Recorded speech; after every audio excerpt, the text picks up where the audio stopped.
Hi guys, welcome back to my channel. I hope you all are doing great. So आज मेरा IBPS clerk prelims का exam था fourth shift में, और मेरा सेंटर मेरे घर से काफ़ी दूर था, तो मुझे वापस आने में इतना टाइम लग गया। इसी वजह से ये रिव्यू लेट हो गया है। तो अब स्टार्ट करते हैं।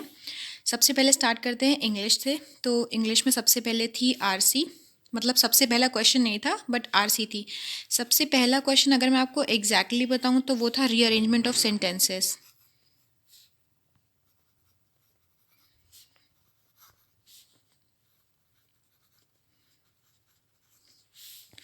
और आरसी थी क्लाइमेट चेंज और आईपीसीसी के बारे में।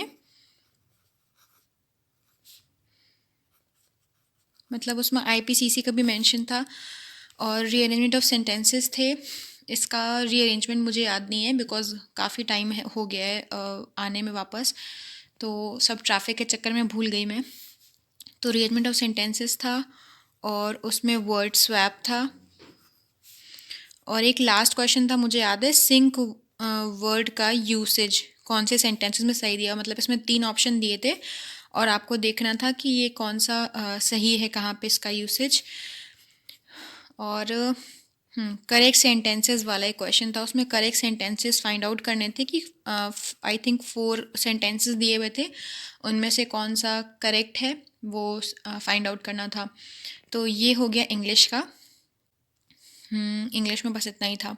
तो अब नेक्स्ट आते हैं हम कॉन्ट्स पे। तो कॉन्ट्स में थे सिंप्लीफिकेशंस, और सिंप्लीफिकेशंस काफ़ी थे। आई थिंक 8 या 10 सिंप्लीफिकेशंस तो रहे ही होंगे।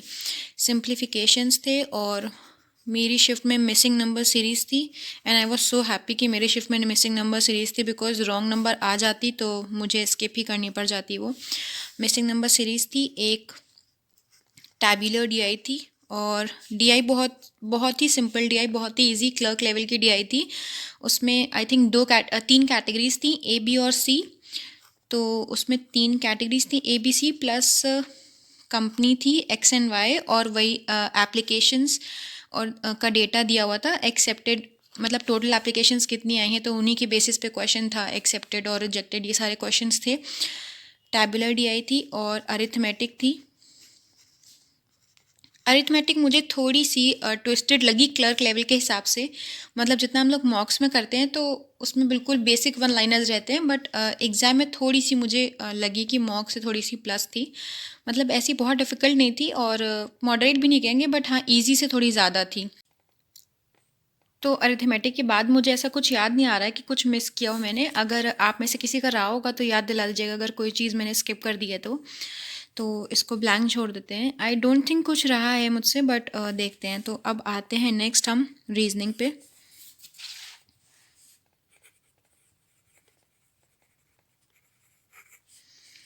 तो रीजनिंग की बात करते हैं। तो रीजनिंग में आया था, पहले तो एक पज़ल थी।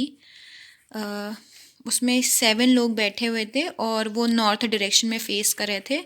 उनको अरेंज करना था। मतलब बहुत ही इजी पज़ल थी ये, बहुत बेसिक, इसमें ज़्यादा टाइम नहीं लगा। और एक 8 पीपल, उनको बस अरेंज करना था। सिंपली ABCDEFGH थे, और वो अलग अलग, मतलब कुछ और एक्स्ट्रा डेटा मेंशन नहीं था। बस ये मेंशन था कि वो अलग ओकेजन्स पे कुछ ना कुछ ले रहे हैं सामान, कुछ शॉपिंग कर रहे हैं। आई थिंक ऐसा कुछ था, तो उनको उसी अकॉर्डिंग अरेंज करना था। तो 8 पीपल की पजल ये थी। इसमें भी टाइम नहीं लगा। और उसके बाद आई थिंक एक था जो मीनिंगफुल वर्ड फॉर्मेशन वाला था, जिसमें हमें एक वर्ड दिया होता है, उसमें से हमें मीनिंगफुल वर्ड बनाना होता है उसे कुछ लेटर्स को लेके। तो उसका मुझे लग रहा है कि गोल्ड आंसर आ रहा था। ये हो गया। और एक था, एक नंबर दिया हुआ था 9 2 ऐसे करके, बड़ा सा नंबर था। उसमें ये बताना था कि जितने भी नंबर्स दिए हैं उसमें कितने नंबर्स एज इट इज़ हैं, जैसे कि न्यूमेरिकल सीरीज़ में होते हैं।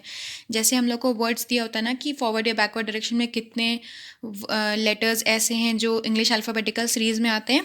तो ये सेम वैसा ही क्वेश्चन था नंबर्स के लिए, कि कितने नंबर्स ऐसे हैं जो सेम पोजीशन पे आते हैं न्यूमेरिकल सीरीज़ में।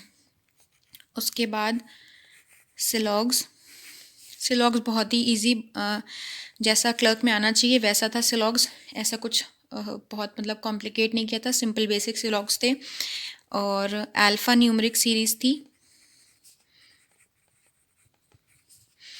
और इसके आई थिंक 5 क्वेश्चंस थे अल्फ़ा न्यूमरिक सीरीज़ के।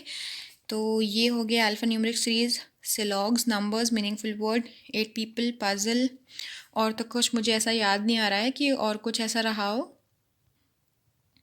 हाँ हाँ, how can I forget, inequality भी आई थी। और इनइक्वालिटी बहुत बेसिक, बिल्कुल एकदम क्लर्क लेवल की थी। मतलब अगर देखा जाए तो पेपर ऐसा कुछ कॉम्प्लिकेट नहीं किया था। और मुझे एक और चीज़ याद आ गई कि रीजनिंग में ब्लड रिलेशंस भी था, ब्लड रिलेशन। और बहुत ही सिंपल क्वेश्चन था, ऐसा कुछ डिफ़िकल्ट नहीं था। तो क्लर्क लेवल का ही एग्ज़ाम आया था। तो ये रहा कंप्लीट, आप लोग देख सकते हो ये सारे क्वेश्चंस। अगर आज किसी का रहा हो और तो आप चेक कर लीजिएगा अगर मैंने कोई क्वेश्चन मिस किया हो तो। बस मुझे कॉन्स में कन्फ्यूजन लग रहा है कि शायद मैं कोई चीज़ भूल गई हूँ, बाकी सब में हो गया। तो ये हो गया इंग्लिश और कॉन्स। और रीजनिंग में भी कंप्लीट हो गया। रीजनिंग में बस 2 पजल थी एंड रीजनिंग काफ़ी इजी थी मतलब। तो अब कर लेते हैं अटेम्प्ट्स की बात।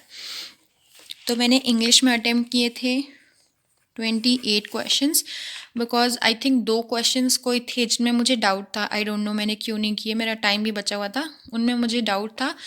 तो इंग्लिश में मैंने किए हैं 28। और कॉन्स में मेरे अटेम्प्ट और होने चाहिए थे, बट मैंने अटेम्प्ट किए हैं 26। कॉन्स में थोड़ा सा मुझे अरिथमेटिक में लग रहा था कि जिस हिसाब से हम मॉक्स में 1 लाइनर्स करते हैं तो एग्ज़ाम में वैसा नहीं हो रहा था, थोड़ा सा टाइम टेकिंग था मेरे लिए। तो कॉन्स में मेरे अटेम्प्ट है 26। अब करते हैं रीजनिंग की बात। तो रीजनिंग तो बहुत ईजी थी, तो रीजनिंग में मैंने कंप्लीट किए हैं 35। तो अब अगर मेरे टोटल अटेम्प्ट्स की बात करें तो मेरे टोटल अटेम्प्ट्स हुए हैं, ये मुझे एग्जैक्टली कॉन्स का नहीं याद है कि 26 थे या 27 25, जितने भी रहे हों। तो एक लेके चलते हैं अगर, तो मैंने 87 से 89 क्वेश्चंस किए हैं टोटल। तो ये था मेरा review IBPS clerk pre exam को लेके। अगर आप लोग का एग्ज़ाम हो गया होगा तो अपने अटैम्प्ट ज़रूर मेंशन करेंगे कमेंट सेक्शन में। एंड जिनका एग्ज़ाम कल है वो बिल्कुल भी टेंशन ना लें एग्ज़ाम की। एग्ज़ाम एकदम क्लर्क लेवल का आया है, आपने प्रैक्टिस की होगी, बस आपको वहाँ पे जाके अपने दिमाग को शांत रखना है। एकदम काम एंड कंपोज होकर एग्ज़ाम दीजिए एंड ऑल द बेस्ट।